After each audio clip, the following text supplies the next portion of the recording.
একদিন তো আমিও থাকবো না। আপনি আমার বাবার মতো চাচা। তুমি আমাকে এই দরবারের একজন নগণ্য খাদিম হিসেবে কবুল করো। অযোগ্য মানুষটাই যোগ্যতা সম্পন্ন বানাইতে কে পারে? জোরে কর না, আর জোরে কর না।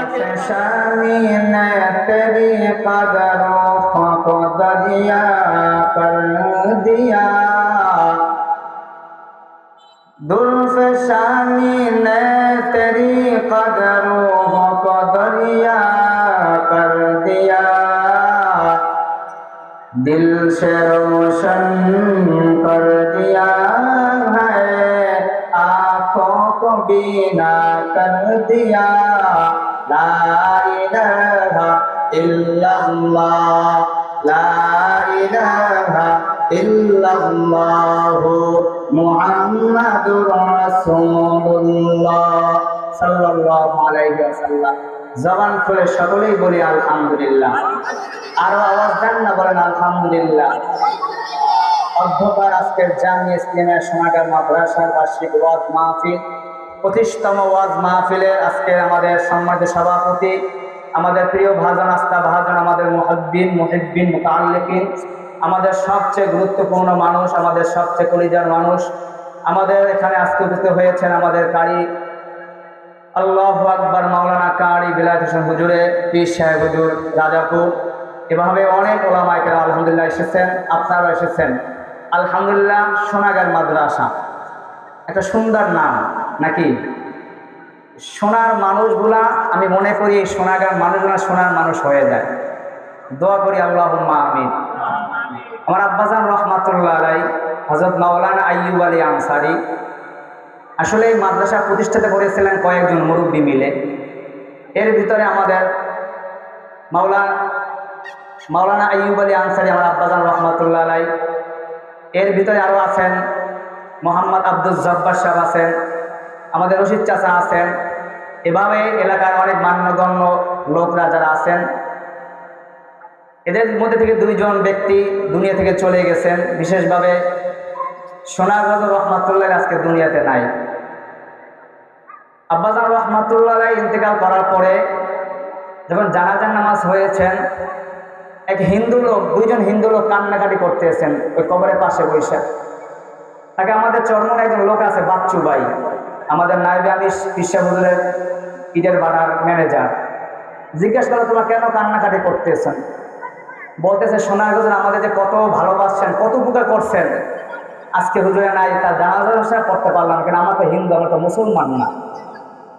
সোনাগার মানুষগুলা যেভাবে সোনার মানুষটা সারা বাংলাদেশ সহ বাহিরে কান্ট্রিতে সোনার মানুষ নামেই পরিচিত হয়েছিলেন, আমরা চাই যে সোনাগার মানুষগুলো যেন সোনার মতো মানুষ হয়ে যায়। বলে আল্লাহুম্মা আমিন। আসলে কথা সংক্ষেপ করব, যেহেতু আজকে আমাদের একদিন মাহফিল, অনেক ওলামায়ে কেরামদের সময় দিতে হবে। আমাদের সবচেয়ে আমাদের হৃদয় স্পন্দন মানুষ আজকে ডাক্তার সিরাজুল আসবে, তার বয়স শোনার সবাই যেন পাগল না নাকি? অনেক দিন দৌড়দৌড়ি করার পরে তাকে পেয়েছি। এর একজন আরেকজন গুরুত্বপূর্ণ মানুষ আছে আমাদের আব্বাজান রহমাতুল্লাহ আলাই খলিফা আবুল হাসান বুখারী, তার বয়স আরো সুন্দর। হ্যাঁ ইনশাল্লাহ শুনবো না ইনশাল্লাহ। আল্লাহ পাক সবাইকে ধৈর্য ধারণ করিয়া শোনার তৌফিক দান করুক। অল্প সময় আলোচনা করব, উদ্বোধনী বয়ান। যেহেতু চরমনায় তরিকার মাদ্রাসা, আব্বাজান রহমাতুল্লাহ চরমনায় চিশতি সাবরিকার তরিকার একজন খলিফা ছিলেন, এই সিস্টেমই চলবে সোনাগার মাদ্রাসা ইনশাআল্লাহ নাকি? আল্লাহ পাক কবুল করবেন, আল্লাহুম্মা আমিন। এই সোনাগার মাদ্রাসার জন্য আব্বাজান রহমাতুল্লাহ আলাই 2006 সালে আব্বাজান রহমাতুল্লাহ আলাই বাইতুল্লাহ গিয়েছিলেন হজ করার জন্য। আইয়ুব আলী আনসারী সোনাগার বেশি টাকা ছিলেন না, পয়সা ছিলেন না। আব্বাজান রহমাতুল্লাহ এই যে মিলবাড়ির একটা জায়গা আছে, এখানে রাস্তার পাশে যে জমিটাই বিক্রি করে আব্বাজান রহমাতুল্লাহ ঋণ করে আল্লাহ তাআলার ঘর দেখার জন্য গিয়েছেন। কত আশিক ছিলেন, কত পাগল ছিলেন, যে আমার টাকা নাই তাতে কি হয়েছে, আমার মনে চায় বাইতুল্লাহ দেখার জন্য। আইয়ুব আলী আনসারী রহমাতুল্লাহ আলাইহি, আব্বাজান রহমাতুল্লাহ কেমন আল্লাহওয়ালা ছিলেন। মদিনায় মদওয়ার ভিতরে যাওয়ার পর রিয়াজুল জান্নাহ সামনে দাঁড়িয়ে দাঁড়িয়ে বলতেছে আসসালামু আলাইকুম ইয়া রাসূলুল্লাহ।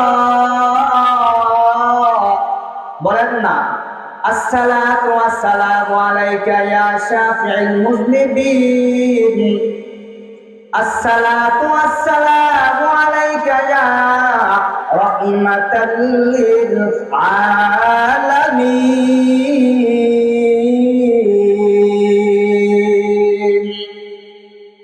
আব্বাজান রহমাতুল্লাহ বাইতুল্লাহ জিয়ারত করলেন, বাইতুল্লাহ গিয়ে তাওয়াফ করলেন। প্রত্যেকে বাইতুল্লাহ জিয়ারত করার পর হযরত আসওয়াদ সুমা খায় জিজ্ঞাসা করলাম, আব্বাজান রহমাতুল্লাহ আপনি কিভাবে বাইতুল্লাহ জিয়ারত করার পরে প্রত্যেকে আপনি আল্লাহু আকবার বাইতুল্লাহ জিয়ারত করার পরে হযরত আসওয়াদ সুমা খান আব্বাজান ডেকে বলে, ও আমার সন্তানেরা, যদি দিলের ভিতরে মুহাব্বত থাকে আল্লাহর কাছে কবুল হয়, প্রত্যেক তওয়াফে হযরত আসওয়াদ সুমা খাওয়া যায়। আব্বাজান রাহমাতুল্লাহ আলাইহি যখন মদিনার সামনে যাইয়া নবী আলাইহিস সালাতু ওয়াস সালাম রমজান শরীফ রওজা পাকের সামনে যাইয়া বলতেছে, আসসালাতু ওয়াসসালামু আলাইকা ইয়া রাসূলুল্লাহ। বাংলাদেশ থেকে আপনার একজন খাদেম, আপনার একজন আশিক মাওলানা আইয়ুব আলী আনসারী আপনার সামনে দাঁড়াইয়া গেছে। আব্বাজান রাহমাতুল্লাহ আলাইহি যখন বাইতুল্লাহ জিয়ারত করিয়া মদিনা জিয়ারত করার পরে চরমনায় দরবারে চলে আসে, তার শায়েখের কাছে বলতেছে, হুজুর আমি যখন বাইতুল্লাহ জিয়ারত করলাম, নবীর রওজা জিয়ারত করলাম, নবীকে যখন সালাম দিলাম, আমার মনে হয় কানে কানে শুনতে আসি, আমার সালামের উত্তর দেন নবী, আসসালামু আলাইকুমুস সালাম ইয়া আইয়ুব আলী। আল্লাহু আকবার, জোরে বলেন না আল্লাহু আকবার। এই কারগুজারি ঘটনা শুনাইতেছে তার শায়েখের কাছে, চরমনায় পীর সাহেব শুনাইতে আছেন, হুজুর এই ঘটনা। শায়েখকে ডেকে বলতেছে, আইয়ুব আলী এটা তোমার কোনো ক্রেডিট না, এটা তোমার কোনো যোগ্যতা না। আমি বুঝলাম তুমি যখন সালাম দিলা, নবী সালাম উত্তর দিলা, আমার মনে সাক্ষী দেয় তুমি যদি সালাম উত্তর দিয়া হাতটা বাড়াইয়া দিতা, আমার নবী মনে হয় রওজা থেকে বের হইয়া তার হাতটা তোমার সাথে বসাবা কইয়া ফেলাইতেন। আল্লাহু আকবার, জোরে বলেন না আল্লাহু আকবার। তার শায়েখকে ডেকে বলতে আছে, আইয়ুব আলী এই ক্রেডিট তোমার না, এই যোগ্যতা তোমার না। যখন রাত্রেবেলা গভীর হয়ে যায়, রাত্রে 12টা বাজে যায়, চরমনায় মাদ্রাসায় তো টাইলস ছিলেন না, এত বাথরুম ছিলেন না।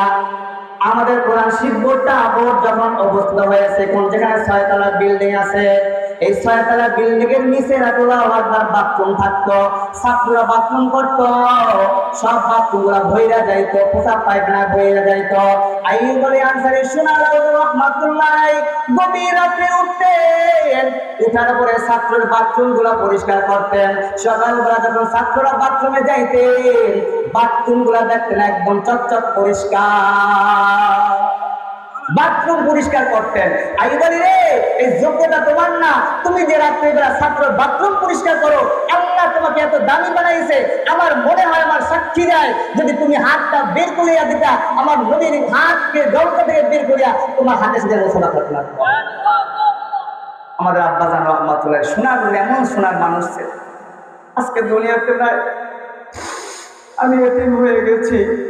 এই মাদ্রাসা আব্বাজান রহমাতুল্লাহ আলাইহি খেদমত করে তিনিও চলে গেছেন, কবরবাসী হয়ে গিয়েছেন। একদিন তো আমিও থাকবো না, আপনার আমার বাবার মতো, চাচার মতো। আমি তো মনে করি আমি অযোগ্য, আমার কোনো যোগ্যতা নাই, আমার কোনো এলেম নাই, কালাম নাই, বুদ্ধি নেই, জ্ঞান নাই। আপনারা দোয়া করবেন আল্লাহ যেন আমাকে এই সোনারগাঁও মাদ্রাসা এবং সোনারগাঁও এই দরবারের খাদেম হিসেবে আল্লাহকে কবুল করে দেন, বলে আল্লাহুম্মা আমিন। আপনার ইনশাআল্লাহ সবাই কথা আমরা রাজি আছেন তো? কে কে রাজি আছেন? আল্লাহু আকবার। আল্লাহ আমাকে সহ সোনারগাঁও মাদ্রাসার যত খাদেম কমিটি এলাকাবাসী যারা আছে, আল্লাহ সবাইকে আপনি কবুল ও মঞ্জুর করে নেন। আমার জন্য দোয়া করবেন, আমিও জন্য কিয়ামত পর্যন্ত, আমার মৃত্যুর আগ পর্যন্ত এই দরবারে একজন নগণ্য খাদেমের হইয়া খেদমত আর তৌফিক দান করো। আমার কোনো চাহিদা নাই, আমার আব্বাজান রহমাতুল্লাহ অনেক রেখে গেছে, কোনো চাহিদা নাই যে সোনারগাঁও দরবার থেকে আমি কিছু নেবো, আমার বেতন নেবো না।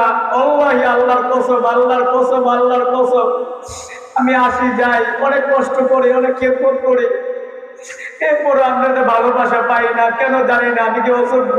এই জন্য দোয়া করি আল্লাহর কাছে, আল্লাহ তুমি আমাকে এই দরবারের একজন নগণ্য খাদেম হিসেবে কবুল করো। অযোগ্য মানুষটাই যোগ্যতা সম্পন্ন বানাইতে কে পারে? জোরে কর না। আর জোরে কন্যা কে পারে? জোরে কন্যা কে পারে? আল্লাহ পারে কি পারে না? এই জন্য আপনার কাছে দোয়া চাই। আমরা 4 ভাই আছি, আলহামদুলিল্লাহ সবাই খেদমত করতেছি। আমি চরমনায় বাংলাদেশ কোরআন শিক্ষা বোর্ডে খেদমতে আছি। মনে চায় সব ছেড়ে দিয়ে এই দরবারে পড়ে থাকি, এখানে বসে থাকি, কিন্তু আপনাদের ভালোবাসা পাই না, আপনাদের মনের চাহিদাটা পাই না। যদি পাইতাম সত্যি চলে আসতাম। আল্লাহ পাক আমাকে কবুল করুন। আমার আব্বাজান রহমতুল্লাহকে মাফ করিয়া কবরখানাকে জান্নাতুল ফেরদাউস বানাইয়া দেয়। আব্বাজান রহমাতুল্লাহ মাকামকে আল্লাহ জান্নাতুল সামাকাম হিসেবে কবুল করেন। আব্বাজান রহমাতুল্লাহ চরমনায় দরবার শাইখের পাশে ঘুমিয়ে আছেন। আমার দিলে তামান্না আমি যেন আপনাদের এখানে শুয়ে থাকতে পারি, যেহেতু অনেক রোগ, অনেক সমস্যা। আমি আপনাদের কাছে দোয়া চাই, দোয়া নেই। আমার আম্মার জন্য দোয়া চাই, আমার বাচ্চাদের জন্য দোয়া চাই, এই মাদ্রাসা যারা প্রতিষ্ঠা করেছেন তাদের জন্য দোয়া চাই। এলাকাবাসী অনেক মহাব্বত করেন, দেখছি আলহামদুলিল্লাহ। অনেক যুবকরা মহাব্বত করে, অনেক মুরব্বীরা বলে আপনি এখানে আসলে আপনি কোন জায়গায় খাওয়ার দরকার নাই, আপনি আমার বাসায় খাবেন। এই ভালোবাসা, এই 8 বছর খেদমত করতেছে এই মাদ্রাসার জন্য, নিজের খাইয়া পড়িয়া নিজে কষ্ট ক্লেশ করিয়া। এই জন্য আপনাদের ভালোবাসা, এই মাদ্রাসার জন্য আপনাদের চোখের পানি যেন আমি পাই ইনশাআল্লাহ। আল্লাহ পাকের দরবারকে, এই মাদ্রাসাকে কিয়ামত পর্যন্ত কবুল মঞ্জুর করুন। আল্লাহুম্মা আমিন। জোরান আল্লাহুম্মা আমিন। আমাদের যারা আছেন, যারা কমিটি বৃন্দরা আছেন, এলাকাতে আসেন, অনেক কষ্ট এই মাদ্রাসা চালাইতে। শুধুমাত্র আমাদের একজন লোক আছে সিফাত ভাই, চেনেন না সবাই? আল্লাহ পাক তাকে অনেক ধন সম্পদ দিয়েছেন, মনও দিয়েছেন। প্রত্যেক মাসে 2.5 লক্ষ টাকা এই মাদ্রাসায় ইনভেস্ট করে। এরপর আপনার অনেক মানুষ কয় আপনার দিব না, কেন দিবেন না? সে তো দেয় না। আমি তো বলি সে একটা জান্নাতে যাবে, আপনার জান্নাতে যাইবেন না? তার কথা হইলো এখানে দেব, সমস্যা না, আমি তো দিবই। সবাই জোরে মিলে ইনশাআল্লাহ এই মাদ্রাসা কে কে খেদমত করতে রাজি আছেন? নারায়ে তাকবীর, আল্লাহু আকবার, আল্লাহু আকবার। আল্লাহ কবুল ও মঞ্জুর করুন। ওয়া আখিরু দাওয়ানা আলহামদুলিল্লাহি রাব্বিল আলামিন।